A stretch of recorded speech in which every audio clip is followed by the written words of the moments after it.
아무 증거 아님에어도 할렐루야. 내 옆에 앉아 계신 분이 너무 좋으시면은 얼굴 쳐다보면서 손을 꼭 잡으면서 인사하세요. 난 당신이 제일 좋아요. 시작. 참 이용은 없네요. 진심으로 담아서 하시면 좋겠는데, 자 다시 한번 반갑습니다. 축복합니다. 사랑합니다. 네. 이번 주간은 우리 고유의 명절인 설 명절이 있는 주간입니다. 그래서 우리 다니엘서 말씀을 보고 있는데, 오늘은 잠깐 다니엘서를 내려놓고 오늘 이 본문의 말씀으로 함께 은혜를 나누려고 합니다. 제목은 중심과 본질이라는 제목으로 함께 은혜를 나누려고 합니다. 지금 우리나라 강원도 평창에서 지구촌의 대축제인 동계올림픽이 열리고 있지요. 우리나라는 국제 4개 대회를 치르면서 이탈리아, 프랑스, 독일, 일본, 러시아에 이어서 6번째로 스포츠 그랜드슬램에 오르게 되었습니다. 세계적인 스포츠, 바로 동계올림픽, 하계올림픽, 국제 육상 마라톤 대회, 그리고 월드컵, 이 4개 큰 대회를 다 치른 나라가 세계에서 6개 국가밖에 안 됩니다. 그 중에 6번째가 우리나라고, 그래서 최종적으로 그랜드슬램에 오르는 이 동계올림픽이 지금 평창에서 벌어지고 있습니다. 참 자랑스러운 기쁜 일이지요. 더군다나 이번 동계올림픽에서는 북한 선수들과 단일팀을 형성을 해서 국제 대회를 치르게 되었습니다. 심지어 강력한 실권을 쥐고 있는 김영남, 그리고 김정은의 여동생인 백두혈통으로서는 최초로 바로 이 김여정까지 방남을 해서 우리나라 대통령을 만나고 또 북한으로 대통령을 초대한 초청장까지 받은 계기가 지금 되고 있습니다. 이와 같은 때에 우리 성도들은 이번 동계올림픽이 통일을 앞당기는 그러한 계기가 되고 복음을 전할 수 있는 영적인 복음 올림픽이 되기를 위해서 함께 기도해야 될 것입니다. 안정 속에 큰 성과를 남길 수 있는 올림픽이 되어야 합니다. 왜냐하면 우리나라는 이런 국제적인 큰 잔치를 벌이는 중에서도 이념 갈등으로 인하여 홍역을 치르고 있기 때문입니다. 이런 상황 속에서 며칠 전에 제가 아는 한 지인 목사님으로부터 이런 문자를 받았습니다. 참 충격이었는데요. 죄송하지만 이 내용을 그대로 제가 여러분들에게 읊어드리겠습니다. 하나님께서 저에게 너무 강력한 메시지를 주시기에 목사님께 부탁드립니다. 평창올림픽 북측 응원단 600명은 트로이 목마입니다. 그들은 자신들의 체제를 선전하려는 북한 특수 군인들입니다.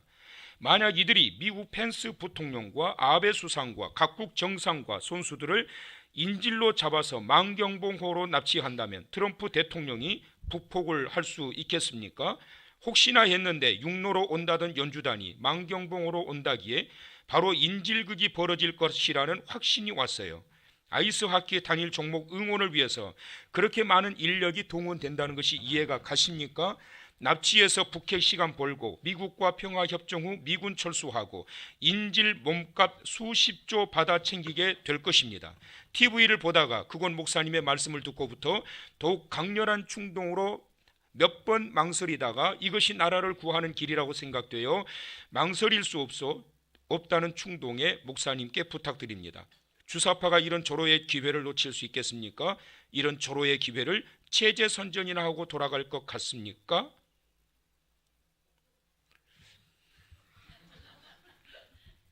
성도 여러분, 어떻게 생각하십니까? 중심과 본질을 잃어버리면 깊은 혼란에 빠질 수밖에 없습니다. 본질을 바로 잡아야 됩니다. 본문에 우리 읽었던 본문의 이 내용이 바로 그런 내용이에요. 중심과 본질이 흔들리면 숱한 갈등과 충돌이 일어날 수밖에 없습니다. 초대교회 시절 고린도 교회 안에 많은 문제가 있었습니다. 문제가 자주 발생할 수밖에 없었던 이유는 뭐냐면 초대교회에 유대교회에 있었던 사람들이 개종한 그리스도인들, 그리고 이방인으로 있다가 개종한 그리스도인들이 함께 모여서 예배드리는 공간이 초대교회였기 때문에 그들이 이때까지 살아왔던 삶의 습관과 선입관을 벗어버리지 못함으로 인해서 교회 안에는 많은 갈등들이 일어나게 되었습니다. 그 중에 하나의 갈등이 오늘 이 아침에 우리가 읽었던 본문의 내용입니다. 본문의 말씀은 음식에 대한, 특히 고기에 대한 논쟁이 일어나고 있습니다. 왜냐하면 그 당시 고린도 지역에서 판매하는 모든 이 고기들은 이방 신전에서 도살을 냈고, 이방 신전에서 도살했던 이 고기들은 가장 먼저 우상 제물 앞에 바쳐졌고, 우상 제물 앞에 바쳐졌던 이 고기를 시장에 유통을 해서 모든 백성들이 그 고기를 사서 먹었기 때문에 굉장히 이것을 신성시 여겼어요. 그래서 마치 우상의 제물로 바쳐졌던 이 고기를 사서 먹게 되면 신비한 효험이 자기들에게 나타나게 될 거라고 하는 믿음을 가지고 그 고기를 사 먹었는데, 과연 하나님을 믿는, 예수 그리스도를 믿는 이 백성들이 이 고기를 사서 먹는 게 옳으냐 옳지 않느냐라고 하는 이 문제를 가지고 고린도 교회 안에서 아주 격한 논쟁이 일어나게 되었습니다. 본문은 이러한 문제에 대해서 본질적 접근과 신앙적 중심을 토대로 해결하는 방법을 말씀하고 있습니다. 이제 설 명절 주간을 맞이하면서 오늘 이 아침 이 문제를 함께 풀어가려고 합니다. 먼저 이 문제를 신앙의 중심과 본질을 토대로 우리는 풀어가야 될 것입니다. 첫째, 신앙적인 지식보다 덕을 나타내려는 것이 본질이고 중심이어야 된다라고 하는 사실입니다. 자, 여러분 1절로부터 말씀을 한번 보십시오. 자, 고린도전서 8장 1절로부터 3절까지 보실 겁니다. 우상의 제물에 대하여는 우리가 다 지식이 있는 줄을 아나 지식은 어떻게 만들어요? 교만하게 하며 사랑은 어떻게 되지요? 덕을 세우나니 만일 누구든지 무엇을 아는 줄로 생각하면 아직도 마땅히 알 것을 알지 못하는 것이요. 안다는 거예요? 모른다는 거예요? 모른다는 거지요. 3절, 또 누구든지 하나님을 사랑하면 그 사람은 하나님도 알아주신다, 모르신다? 알아주신다라는 말씀을 하고 있습니다. 여러분, 지식이라고 하는 것은 절대성을 띠지 않습니다. 하나님을 향한 진리, 복음의 진리 외에는 절대성을 띠고 있는 지식이라고 하는 것은 없어요. 자기의 생각인 거지요. 그래서 이 자기의 견해, 이 지식을 앞세우게 되면 공동체가 흔들리게 되고 수많은 갈등이 일어나게 된다는 거예요. 그래서 그 지식을 앞세워서 공격을 하고 논쟁을 하려고 그러지 말고 덕을 앞세우는 자가 되라. 덕이라고 하는 게 뭐예요? 배려하고 협력하는 것을 바로 덕이라고 그렇게 하고 있는 거거든요. 자기의 지식을 앞세우게 되면 특히 약한 신자들에게 상처를 주게 됩니다. 그러나 사랑함으로 덕을 나타내게 되면, 그렇게 되면 그 안에서 하나님의 놀라우신 은혜를, 복음의 참 가치와 진리를 발견하게 된다라고 하는 것입니다. 유대 기독교인들은 율법적인 지식이 뛰어나기 때문에 우상의 제물을 먹는 것은 하나님의 법을 어기는 죄다, 아주 단언을 하고 거부했어요. 그런데 이방인 기독교인들은 아니 우상이 뭐 별개냐, 우상 앞에 제단 앞에 올려졌다고 해서 그 고기가 무슨 뭐 다른 고기가 된다더냐. 여러분, 그 유교 사상이 그렇지 않습니까?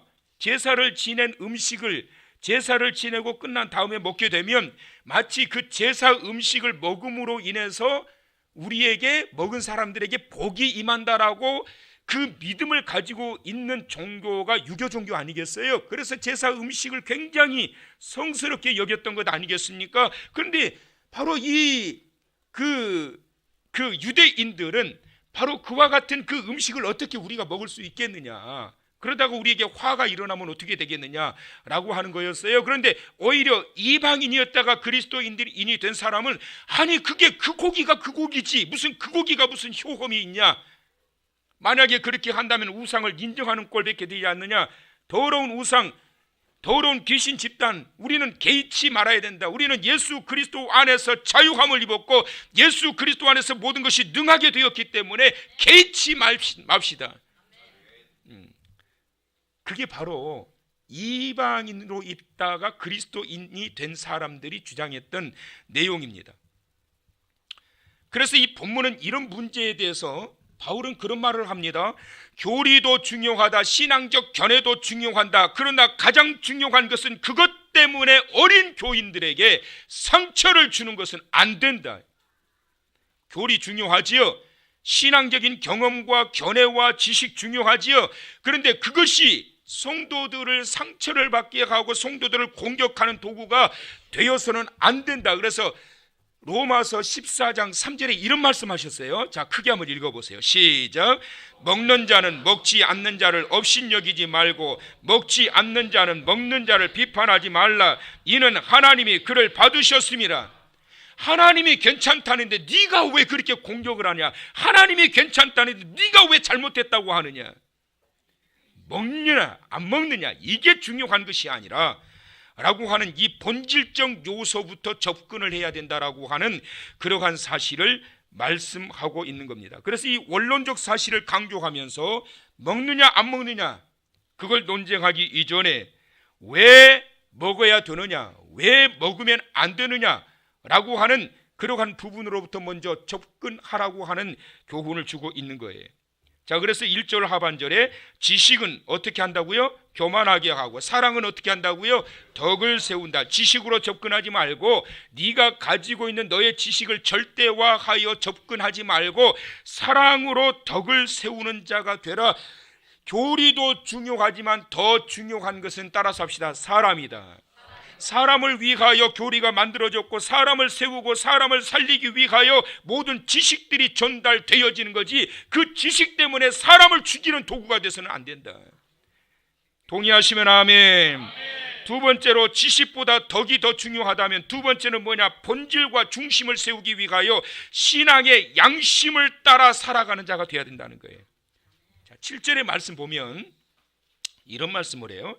그러나 이 지식은 모든 사람에게 있는 것은 아니므로 어떤 이들은 지금까지 우상에 대한 습관이 있어 우상의 제물로 알고 먹는 거로 그들의 양심이 약하여지고 더러워지느니라. 때로는 무슨 일을 할 때 이것이 과연 옳은가 아무리 성경을 찾아봐도 안 나와요. 대마초를 피우지 말아라. 이거 피워야 되나 말아야 되나 아무리 찾아봐도 성경에 나오겠습니까? 안 나오겠습니까? 안 나와요. 안 나와요. 남의 오른쪽 엄지 발가락을 꺾어대지 말아라. 이거를 하면 안 될 것 같은데 성경에 아무리 찾아봐도 나와요? 안 나와요? 안 나와요. 성질 난다고 앞에 가는 뒷사람의 머리끄댕이를 잡아 당기지 말아라. 성경에 나와요? 안 나와요? 안 될 것 같은데 안 나와요. 그럼 안 나왔으면 하면 되는 거예요? 성경에 없으니까 하면 되냐고요. 성경에 기록되어 있지 않은 많은 내용들 가운데서 어떻게 해야 될지 판단이 서지 않을 때 그때 말씀하고 있는 것은 본질과 중심 안에서 양심을 따라 행하라 그 말씀을 하고 있는 거예요. 왜 우리는 양심을 따라 행해야 될까요? 우리의 양심을 움직이는 것은 기록된 하나님의 말씀과 둘째로 우리의 마음 중심에 내주하고 계시는 성령께서 양심을 움직이시고 다스리기 때문에 그런 거예요.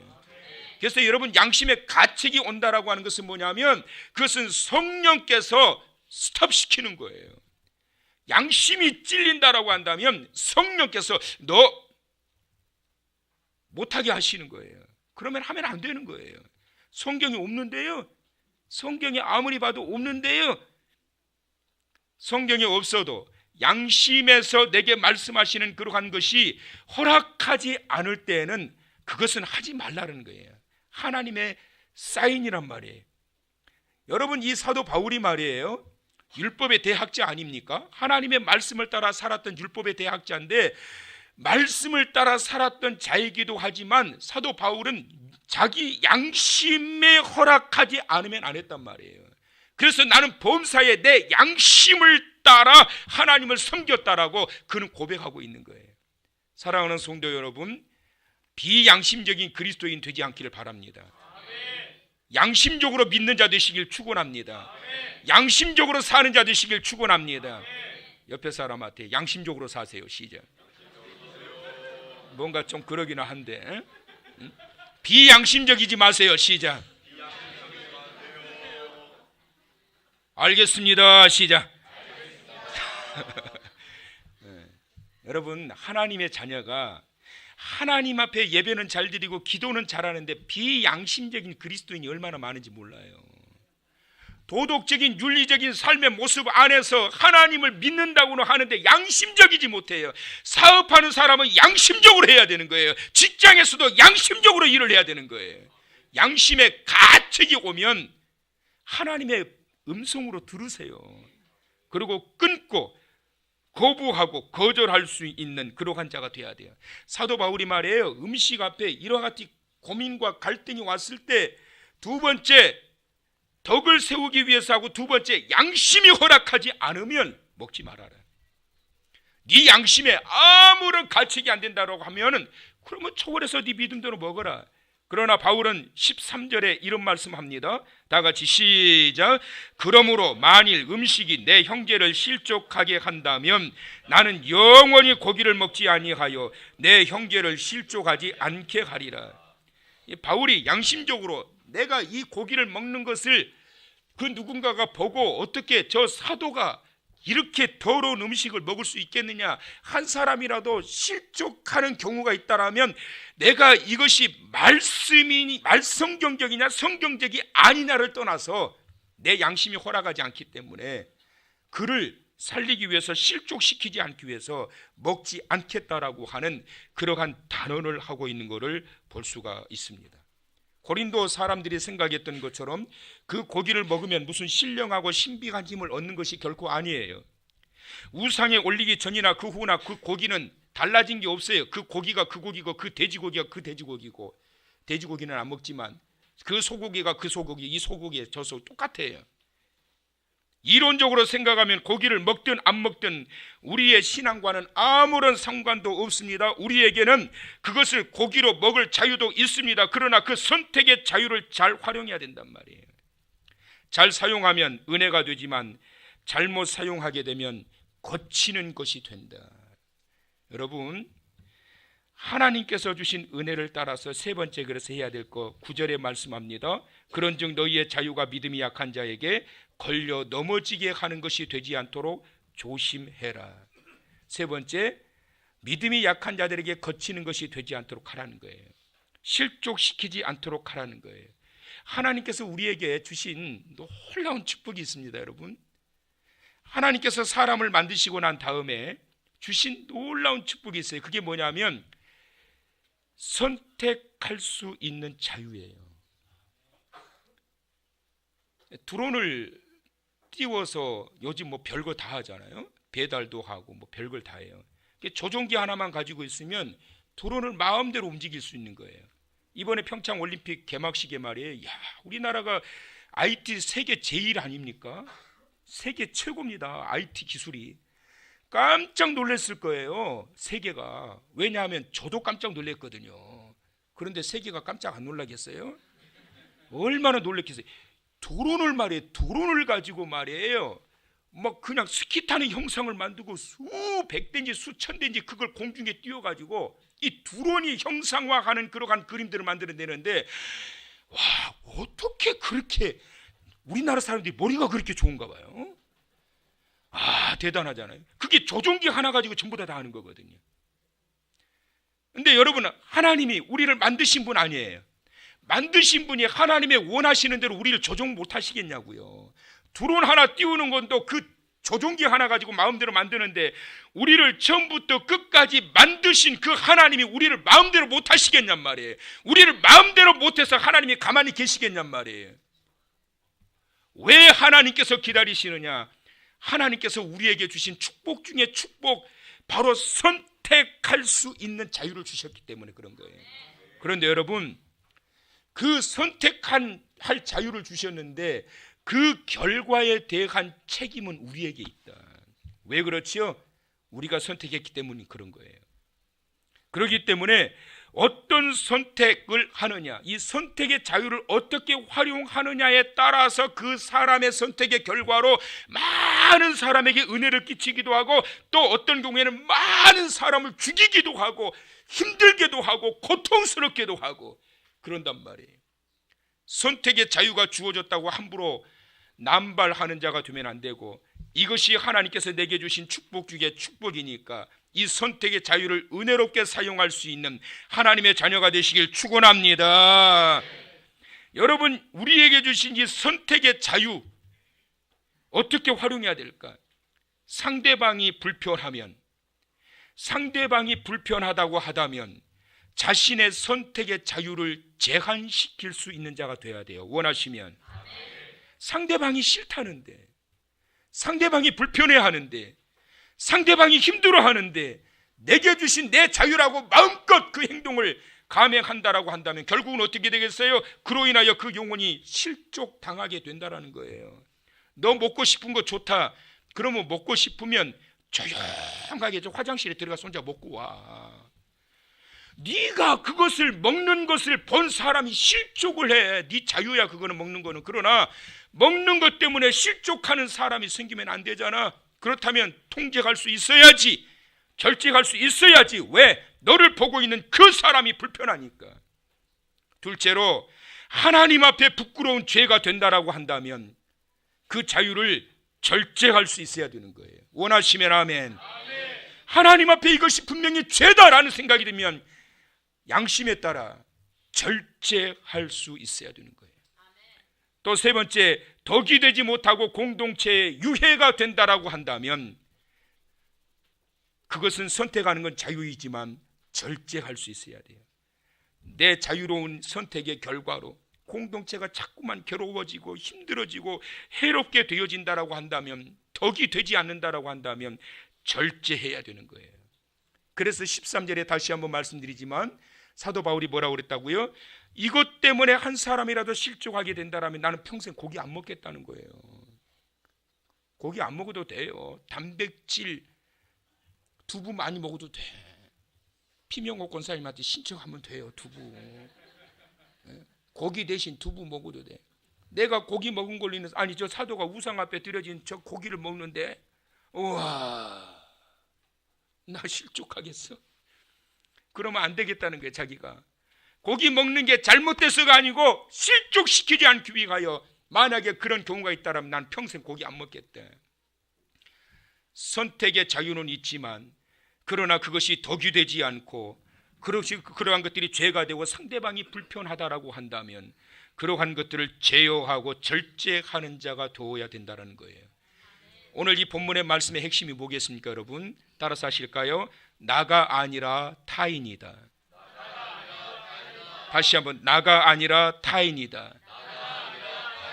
배려하는 마음과 생각이 중요합니다. 배려하는 마음과 생각은 그리스도인의 책임감에서 나오는 거룩한 신앙 정신이에요. 사랑하는 성도 여러분, 주변을 의식할 수 있는 믿음의 눈을 가질 수 있기를 바랍니다. 의식하지 않고 함부로 행동하지 말고 조절할 수 있는 자 되시길 바랍니다. 의식하고 절제해야 됩니다. 그것이 그리스도인이 가져야 될 덕목인 거예요. 이번 설 명절 주간에 주님의 사랑 가운데서 서로 화합하며 사랑을 나누는 시간이 되시길 바랍니다. 서로를 불편하게 하는 자 되지 않기를 바랍니다. 그래서 서로에게 유익이 되는 축복의 선언자가 되시고 축복의 통로를 열어주는, 세워주는 복된 자가 되셔야 돼요. 결론의 말씀으로 혹시 하나님을 파시나요? 라는 글을 여러분들에게 소개하고 말씀을 정리하려고 합니다. 그 내용은 이런 내용입니다. 삼촌의 병을 고치려고 1달러를 들고 하나님을 찾아 나선 어느 이 소년과 100만 장자 노인의 훈훈한 미담이 미국 사회에서 화제가 되었는데, 미국 서부의 작은 시골 마을에서 벌어진 실제 사건입니다. 그 내용은 이래요. 어느 날 10살 정도인 남자아이가 1달러를 손에 꼭 쥐고 거리에 있는 상점마다 들어가서 이렇게 묻습니다. 안녕하세요. 혹시 하나님 파시나요? 가게 주인들은 안 팔아! 그러고 말하거나 혹은 아이가 장사를 방해한다고 생각해서 매몰차게 전부 다 하나같이 내쫓아 버렸습니다. 점점 해가 지고 있고 아이는 끝까지 포기하지 않고 69번째 가게에 들어갔습니다. 안녕하세요. 혹시 하나님 파시나요?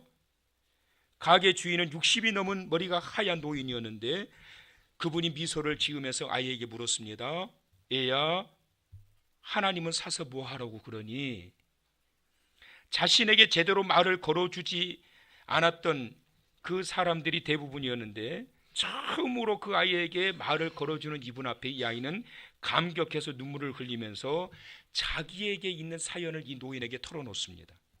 이 아이의 부모는 오래전 세상을 떠나게 되었고 고아가 되어버린 이 아이를 그의 삼촌이 어릴 적부터 돌봐주고 있었습니다. 그런데 얼마 전 그 삼촌이 건축 현장에서 떨어지는 사고를 당해가지고 현재 혼수 상태에 빠져 있는 거예요. 이런 상황에서 이 삼촌을 치료했던, 유일한 혈육이었던 이 삼촌을 치료했던 그 의사가 이 아이에게 이런 말을 합니다. 내 삼촌을 구할 수 있는 길은 하나님밖에 없단다. 아이는 이 말을 듣고 하나님이라는 것이 정말 신기한 물건이라고 생각을 했습니다. 그래서 이 천진한 아이는 의사에게 이렇게 말합니다. 제가 하나님을 사와서 삼촌에게 먹일게요. 꼭 살려주세요. 그러면서 이 아이는 자기가 가지고 있었던 전 재산이었던 1달러를 들고 그리고서 하나님을 사기 위해서 가게마다 찾아다닌 거예요. 이런 내용을 들었던 이 노인은 눈시울이 붉어졌습니다. 그러고 이렇게 말합니다. 애야, 돈은 얼마나 가지고 있니? 아이가 대답했습니다. 1달러요. 노인이 아이에게 말합니다. 마침 잘 됐구나. 하나님은 딱 1달러거든. 노인은 아이의 돈을 받아서 선반에 있던 하나님의 키스라는 음료수를 건네주었습니다. 그리고 그 노인은 아이에게 이렇게 말합니다. 여기 있단다 애야. 이 하나님을 마시면 삼촌이 금방 나을 거야. 아이는 기뻐하며 음료수를 품에 안고 쏜살같이 병원으로 뛰어갑니다. 병실에 들어가자마자 아이는 자랑스럽게 이렇게 소리칩니다. 삼촌, 삼촌, 제가 하나님 사왔어요. 이제 곧 나으실 거예요. 다음 날 세계 최고의 의료 전문가들이 전용기를 타고 이 작은 마을에 몰려갔습니다.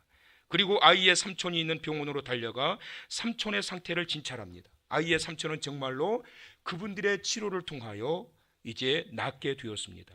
삼촌은 퇴원할 때 천문학적인 병원 고지서를 보고 깜짝 놀라 기절할 뻔합니다.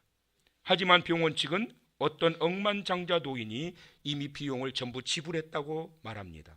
삼촌을 진찰한 의료진도 바로 그 노인이 고용한 사람들이었던 것입니다. 삼촌은 나중에야 아이가 마지막으로 들른 가게의 주인이 억만장자 노인이었다는 사실을 알게 됩니다. 이 노인은 할 일이 없을 때 가게에서 적적한 시간을 보내곤 했던 것입니다. 감격한 삼촌은 아이와 함께 그 노인에게 찾아갑니다. 하지만 노인은 여행을 떠난 상태였고 가게 점원이 이들에게 이번 도움을 마음에 크게 담아두지 말라는 말과 함께 노인이 썼던 편지를 전해줍니다. 그 내용이 이렇습니다. 젊은이, 내게 고마워할 것 필요가 없네. 사실 모든 비용은 자네의 조카가 다 낸 것이니 말일세. 자네에게 이런 기특한 조카가 있다는 것이 정말로 행운이라는 걸 말해주고 싶네. 자네를 위해서 1달러를 쥐고 온 거리를 누비며 하나님을 찾아다녔으니 말일세. 하나님에게 감사하게 자네를 살린 건 그분이니 말일세. 깨끗하고 순수한 그 중심과 그 아이의 깨끗한 본질이 사람의 마음을 움직이고 하나님의 마음도 움직였던 것입니다. 오늘 우리에게 주신 말씀의 핵심은 이겁니다. 나가 아니라 타인이다. 사랑과 배려의 마음으로 서로에게 유익한 자가 되게 하라. 지식이 우선이 아니라 덕이 우선이다. 내 양심을 따라 행하라. 100마디 1000마디 많은 말보다 더 중요한 것은 그 중심과 본질입니다. 이것이 바로 서게 될 때 그 안에서 하나님의 기적과 영광이 나타나게 될 것입니다. 이번 설 명절 주간 이와 같은 마음과 자세로 하나님의 놀라우신 기적과 축복을 경험하게 되는 복된 한 주간 되시길 주의 이름으로 축원합니다.